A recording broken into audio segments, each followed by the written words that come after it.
everything gone, everything finished, you know.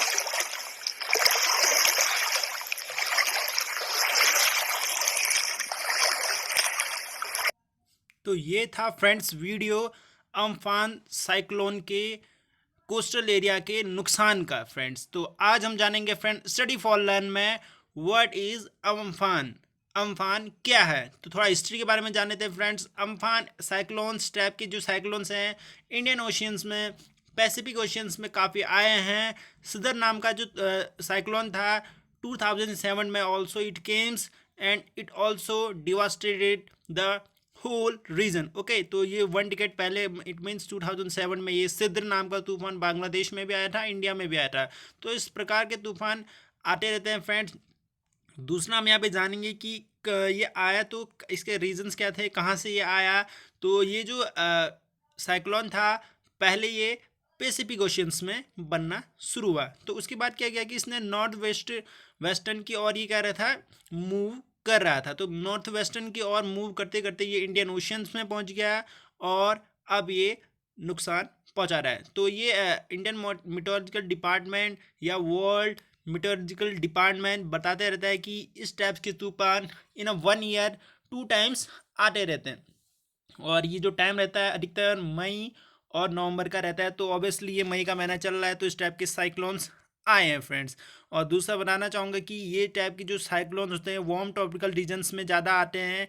इनका जो high force होता है वो सेंटर में होता है और लो प्रेशर होता है वो कहाँ होता है, बॉटम साइड में होता है या किनारे होता है। ठीक है फ्रेंड्स। दूसरी चीज़ मैं आपको बताना, यहाँ पे अच्छा सा प्यारा सा आपको फिगर देखने को मिल रहा है।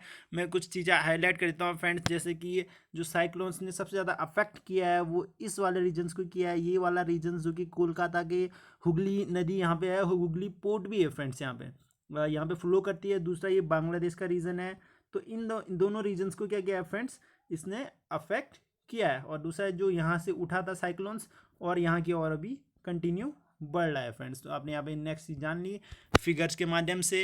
अब आगे बढ़ते हैं फ्रेंड्स की जो स्प्रेड है, इसका जो फ्लो है वो हंड्रेड्स ऑफ किलोमीटर की स्पीड से ये बढ़ रहा है और इसके साथ भारी मात्रा में पानी का फ्लो भी है। तो ऑब्वियसली नुकसान काफ़ी ज़्यादा होने वाला है। और इस प्रकार का जो साइक्लोन्स आते हैं उससे क्या होता है, टॉरेंशियल रेनफॉल होती है जो कि सबसे खतरनाक रेनफॉल्स मानी जाती हैं।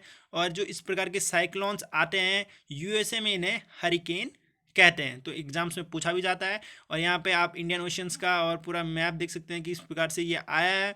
तो यहाँ पे कंप्लीट इन्फॉर्मेशन आपको यहाँ पे मिल रही है चीज़ों की। नेक्स्ट चीज़ देखते हैं फ्रेंड्स कि ये मैंने बता दिया जैसे पहले कि ये नॉर्थ वेस्ट डायरेक्शन की ओर मूव कर रहा है। इससे उड़ीसा जो कि also the part of Indian continent का कोस्टल रीजन है, तो वहाँ पे भी ये अफेक्ट कर रहा है। दूसरी चीज़ बांग्लादेश भी इससे अफेक्टेड है क्योंकि ऑब्वियसली अगर आपने अभी ऊपर मैप देखा तो उसमें बांग्लादेश बगल में ही है। तो ऑब्वियसली वहाँ पर की गवर्नमेंट भी वहाँ के जो लोगों को शिफ्ट करने की कोशिश कर रही है। ओके, आगे बढ़ते हैं कि इससे खतरे क्या क्या आने वाले हैं फ्रेंड्स। तो पहली बात तो मैं आपको बताना चाहूँगा कि ये जो साइक्लोन है इसकी जो लेंथ है 2 स्टोरी बिल्डिंग मतलब 2 मंजिला इमारतों से भी ज़्यादा मानी जा रही है। तो इससे नुकसान तो होना ही है।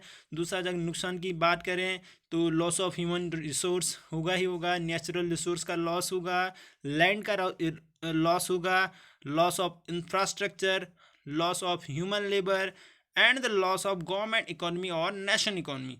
तो इससे इन चीज़ों का नुकसान तो हो गया होगा। अब नेक्स्ट चीज़ें जो काफ़ी इंपॉर्टेंट है वो फ्रेंड कि सबसे बड़ा नुकसान क्या है, द बिगेस्ट हैजार। तो वो है फ्रेंड्स की जो कोलकाता रीजन है उसमें लगभग 3,000 से भी ज़्यादा केसेस कोविड-19 के हैं। तो और ये एक सीजनल फ्लू है, मतलब फ्लू की तरह कोविड-19 के जो सिम्टम्स हैं वो फैल रहे हैं। तो आप देख सकते हैं कि इस टाइप की जब विंड वेव चलेगी तो किस प्रकार से इसका फ्लो बढ़ सकता है। तो इससे आने वाले सालों में बंगाल की गवर्नमेंट को काफ़ी नुकसान होने वाले हैं। और इससे ऑब्वियसली मेरा मानना है कि केसेस कोविड-19 के बंगाल में बढ़ सकते हैं। और नेक्स्ट की बात करें तो एडमिनिस्ट्रेशन क्या कर रहा है, तो बताना चाहूँगा कि फ्रेंड्स 3 लाख पीपुल लोगों को एक जगह से दूसरी जगह शिफ्ट किया जा रहा है और अभी भी ये काम कंटिन्यू चल रहा है। एनडीआरएफ की टीम्स काम कर रही है। NDRF means national disaster responding force, तो ये काम कर रही है। उसके साथ साथ गवर्नमेंट ने स्ट्रिक्ट नोटिफिकेशन जारी किए हैं, स्ट्रिक्ट इश्यूज निकाले हैं कि साइक्लोन्स को किस प्रकार से इसके कंसिक्वेंसेस को मेंटेन किया जा सकता है, और विभिन्न प्रकार के कैंप्स भी लगाए जा रहे हैं। और सबसे बड़ी जो मैंने फर्स्ट में आपको वीडियो दिखा था उसमें एयरपोर्ट दिख रहा था फ्रेंड्स, तो वो नेताजी एयरपोर्ट है जिसमें कि पूरा पानी फ्लो कर गया है। तो काफ़ी बड़ा नुकसान है। और कौन कौन से ऑर्गेनाइजेशन इसमें काम करते हैं, तो मैं बताना चाहूँ कि वर्ल्ड मीटेरोलॉजिकल ऑर्गेनाइजेशन, जो कि दुनिया का सबसे बड़ा मानसून को जानकार करने वाला संस्था है, और दूसरा इंडियन मीटेरोलॉजिकल डिपार्टमेंट, ये दोनों वर्क कर रहे हैं। ठीक है फ्रेंड्स, तो ये था complete understanding about Amphan cyclones. अगर आपके पास इससे रिलेटेड कोई अच्छी इन्फॉर्मेशन है, इंफॉर्मेटिव इन्फॉर्मेशन है, तो obviously you can share in the comment section. Okay, और स्टडी फॉर लर्न को सब्सक्राइब कीजिए। घर में रहिए, सेफ रहिए, पढ़िए, अपना टाइम अच्छी चीज़ों पे इन्वेस्ट कीजिए। Okay friends, have a good day, good bye.